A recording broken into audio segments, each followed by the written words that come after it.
हमारे साथ जुड़ रहे हैं आज तक पर। क्या कहेंगे, ये अब चुनावी बिगुल है?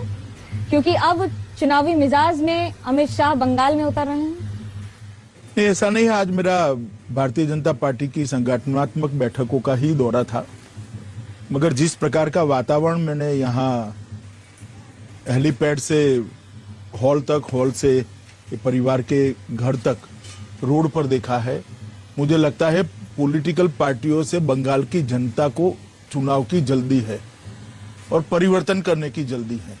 जिस तरह की भीड़ मैं देख रहा हूं रोड पर, जहां जाते हैं वहां पर, वो एक प्रकार का गुस्सा दिखाती है अभी के शासन के खिलाफ। एक और तो ममता जी के शासन के प्रति आक्रोश है, गुस्सा है, और दूसरी आंख में मोदी जी स्थिति को सुधार सकते, इसकी भरोसा और आशा भी दिखाई पड़ती है। बंगाल में हम जिस तरह से देख रहे हैं, अभी चुनाव 6 महीने 7 महीने दूर हैं। बिहार में चुनाव चल रहे हैं, लेकिन आप प्रचार के लिए नहीं गए। बंगाल ही क्यों? ऐसा नहीं है, मुझे 5 तारीख के बाद ही दौरा करना था, तो वहां चुनाव ऑलमोस्ट आज समाप्त हो रहा है, तो और यहाँ ये दौरा पहले से मेरा लगा हुआ था, तो कैंसिल करने की जगह मैंने कंटिन्यू करा। 7 महीने में ही चुनाव है, लेकिन जिस तरह से राजनीतिक हिंसा बढ़ रही है, गृह मंत्री बतौर और एक नेता क्या सोचते हैं, क्या देखते हैं? देखिए, मैं बतौर गृह मंत्री तो कुछ कहना नहीं चाहता। वो तो एक एडमिनिस्ट्रेटिव प्रक्रिया होती है, संवैधानिक प्रक्रिया होती है, परंतु मैं भारतीय जनता पार्टी के नेता के नाते जरूर कहना चाहता हूं, जब से बंगाल में भारतीय जनता पार्टी अपना पैर पसार रही है, तृणमूल कांग्रेस के कार्यकर्ताओं ने भारतीय जनता पार्टी के कार्यकर्ताओं के साथ बहुत अच्छे आचार किए हैं, बहुत अन्याय किया है। 100 से ज्यादा कार्यकर्ता हमारे मारे गए हैं, और ये 100 में से 75 से ज्यादा एफआईआर में एक भी अरेस्ट नहीं हुआ है। तो इससे ज्यादा बड़ी विफलता शासन की हो नहीं सकती। कल ही मैं एयरपोर्ट से बाहर आते ही एक परिवार से मिला, हत्या होने के बाद पोस्टमार्टम नहीं करते। पोस्टमार्टम करने के लिए हाई कोर्ट में जाना पड़ता है, हाई कोर्ट का ऑर्डर होने के बाद भी पोस्टमार्टम नहीं करते, कंटेम्प्ट कर लेकर हाई कोर्ट में जाना पड़ता है। अब 5 नवंबर को पोस्टमार्टम तय हुआ है, तो मैंने तो इतना लॉ एंड ऑर्डर का नीचे जाना देश भर में का मेरा दौरा होता कहीं नहीं देखा। मुख्यमंत्री ममता बनर्जी कहती हैं कि आप बंगाल की बात करते हैं, उत्तर प्रदेश भूल जाते हैं, अपने खुद के भाजपा के शासित राज्य भूल जाते हैं। वहां किस तरह से हत्याएं हो रही हैं, हाथरस कांड हो या बाकी हो, लेकिन बंगाल की छवि धूमिल करने का प्रयास करती है बीजेपी। देखिए, किसी भी भाजपा शासित राज्य की चर्चा करने के लिए मैं तैयार हूं, उसको सापेक्षता में देखना पड़ेगा। उत्तर प्रदेश में पहले क्या था, आज क्या है। तो योगी जी ने स्थिति को बहुत सुधारा है, और ममता जी ये बता दे कि पहले बंगाल में क्या था और वो कहां पर लेकर आई, तो केवल और केवल डिटोरिएशन है। चाहे लॉ एंड ऑर्डर की बात है, चाहे इंडस्ट्रियल डेवलपमेंट की बात है, चाहे रोजगार की बात है, चाहे सीमा पर गाय तस्करी की बात है, चाहे घुसपैठ की बात है, हर जगह डिटोरिएशन। आपने सीमा की बात की, बीएसएफ इंचार्ज है जो कि आपके अंतराधीन है, तो कैसे राज्य जिम्मेदार है अंतर्राष्ट्रीय सुरक्षा के लिए, अंतर्राष्ट्रीय सीमा पर? इसके लिए हर बार राज्य को जिम्मेदार ठहराना क्या ठीक है? देखिए, जब तक स्थानीय पुलिस का सहयोग नहीं मिलता, तब बंगाल और बांग्लादेश की बॉर्डर, भारत और बांग्लादेश की बॉर्डर बड़ी भौगोलिक रूप से कठिन बॉर्डर है। बहुत सारे नदियां हैं, नाले हैं, ऊंच नीच पहाड़ की छोटे छोटे पहाड़ है, जंगल है। जब तक स्थानीय प्रशासन, डिस्ट्रिक्ट मजिस्ट्रेट और डिस्ट्रिक्ट एसपी का सहयोग नहीं मिलता, अकेला बीएसएफ नहीं कर सकता, क्योंकि बीएसएफ का दायरा सीमित है और एक अंतर्राष्ट्रीय षड्यंत्र है। षड्यंत्र के तहत जो लोग लिप्त है, उस पर कदम उठाने का अधिकार बीएसएफ को नहीं है, वो स्टेट यूनिट को ही करना पड़ेगा। बीएसएफ की कई बार सूचना देने के बाद भी स्टेट यूनिट ने उन पर कदम नहीं उठाया, उनको संरक्षण प्राप्त है। राज्य सरकार, मुख्यमंत्री ममता बनर्जी का बार बार यही आरोप है कि आप सेंट्रल एजेंसीज का इस्तेमाल करके बंगाल के अधिकारियों को, बंगाल के नेताओं को, खास तौर से टीएमसी को टारगेट करके परेशान करते हैं। कैसे देखते हैं आप इसको? कोई उदाहरण दे तो जवाब दे पाए। मैं तो कह रहा हूं कि भाई, हमारे कार्यकर्ताओं के साथ प्रताड़ना हो रही, पूरी दुनिया जानती है, पूरा मीडिया जानता है। आप भी अगर फील्ड में घूमती होती तो आपको मालूम पड़ता। बैलेंस करने के लिए आप सवाल पूछो वो तो ठीक है, मुझे जवाब देना पड़ेगा, परंतु आपको भी स्थिति मालूम है कि बंगाल के अंदर भारतीय जनता पार्टी के कार्यकर्ताओं पर बहुत अन्याय हो रहा है, अत्याचार हो रहा है, जाने भी जा रही है। बंगाल के राज्यपाल जगदीप धनखड़ साहब ने आपसे अभी मुलाकात की थी। 356 की भी बात चल रही है। बतौर गृह मंत्री 356 के लिए आपको क्या लगता है कि बंगाल में ऐसे हालात हैं? नहीं, मैं इस पर कोई टिप्पणी करना नहीं चाहता, और बंगाल के राज्यपाल महोदय के साथ मेरी देश के गृह मंत्री के नाते मीटिंग थी, मैं इसको सार्वजनिक फोरम में चर्चा करना नहीं चाहता। जब आप बंगाल की बात करते हैं तो जहां एक और टीएमसी से मुख्यमंत्री ममता बनर्जी हैं, बंगाल का चेहरा, भाजपा का चेहरा कौन होगा? दिल्ली की तरह बंगाल भी यही सवाल कर रहा है। जरूरत पड़ेगी तो चेहरा भी आ जाएगा, व्यक्ति भी आ जाएगा, और विजय सुनिश्चित है।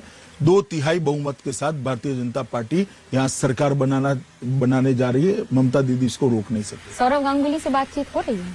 नहीं, अभी तो मेरी किसी से बातचीत नहीं हुई। हम बहुत सारे प्रदेश जीते हैं जहां पर चेहरा नहीं था, जैसे यूपी 300 सीट जीते, 3/4 बहुमत आया।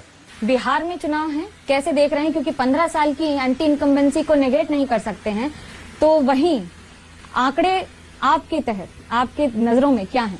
नहीं, हम बहुत अच्छे बहुमत के साथ बिहार के अंदर सरकार बनाने जा रहे हैं।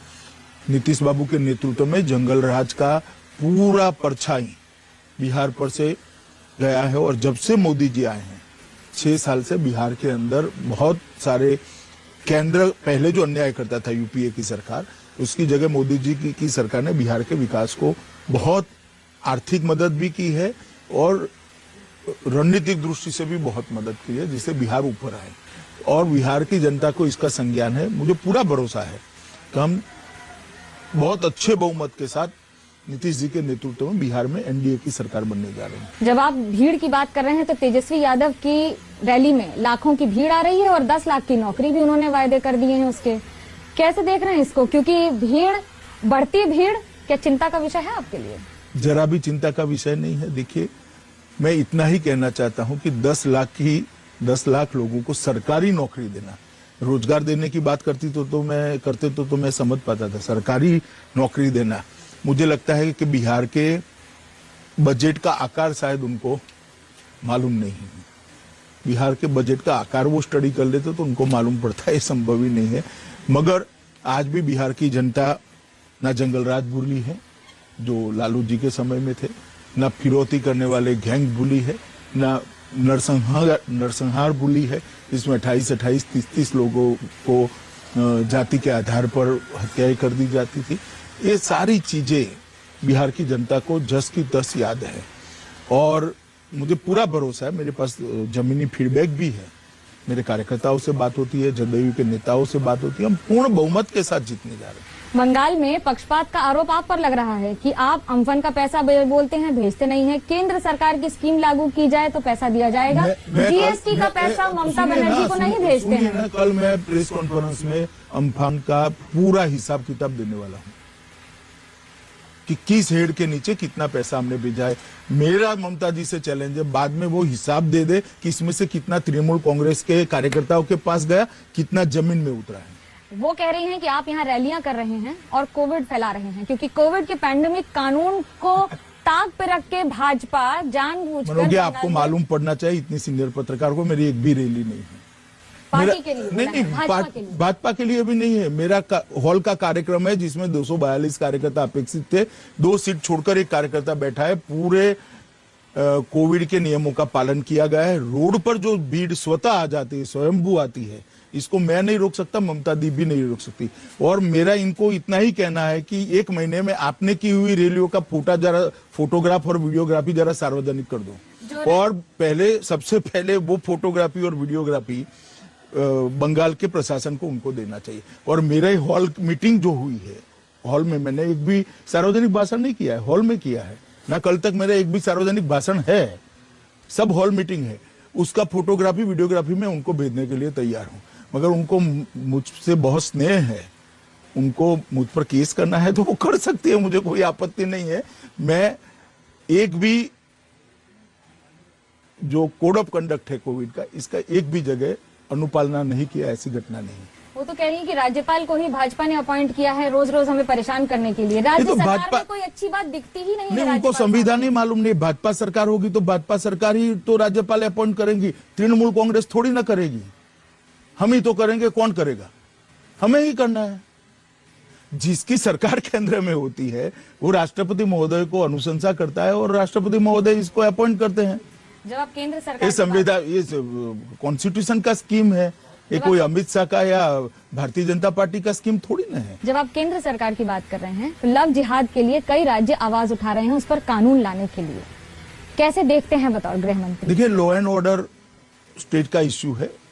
राज्य अपनी राज्य के विधानमंडल अपने कानून बनाने के लिए स्वतंत्र है और सार्वभौम भी है, और वो लोग अपना कानून बना सकते हैं। और जो राज्य बनाते हैं उन्होंने संविधान के दायरे में बनाना चाहिए। मैं मानता हूं कि काफी सारे राज्य इसमें आ गए हैं। संविधान के दायरे में रह के कानून का एक कदम 370 धारा हटाना भी था।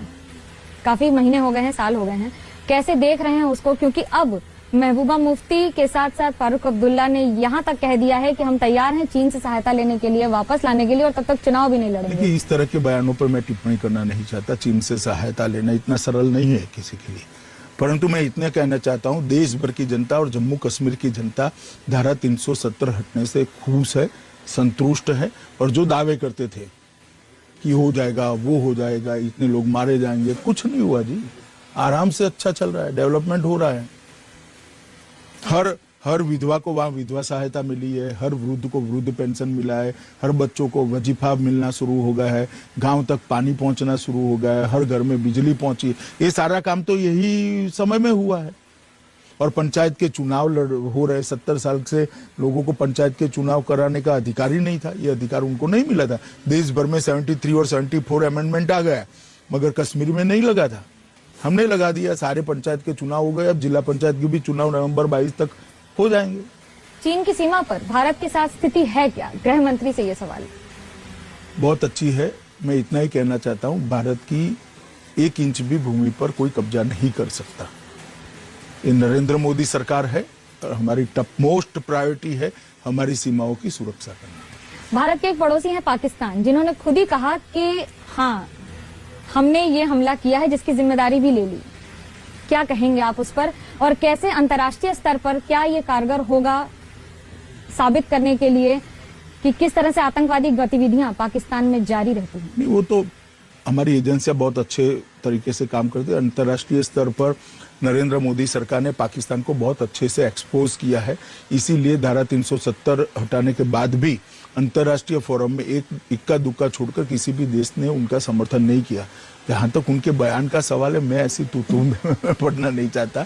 हमारा लक्ष्य सीमाओं की सुरक्षा और जम्मू कश्मीर में विकास है। मुझे लगता है आपका इंटरव्यू अब भटकता जा रहा था। एक आखिरी बंगाल की अंतर्राष्ट्रीय सीमाओं के सवाल, बाहर एक जाता है। आखिरी अंतर्राष्ट्रीय सवाल, जो बाइडेन के आने से भारत और अमेरिका के रिश्तों पर क्या असर पड़ेगा? देखिए, भारत और अमेरिका के रिश्ते दो देशों के बीच के रिश्ते हैं, और जो भी चुनकर आएगा, अमेरिका की जनता जिसको भी चुनकर लाएगी, भारत अमेरिकन सरकार के साथ अच्छे संबंध रखने का प्रयास करेगा। और अमेरिका भी मानता है, मैं मानता हूं कि उन्होंने भी, चाहे डेमोक्रेटों की सरकार हो, पहले श्री ओबामा थे, बाद में श्री ट्रंप आए, चाहे रिपब्लिकन सरकार हो, सबने अच्छे रिश्ते रखे हैं।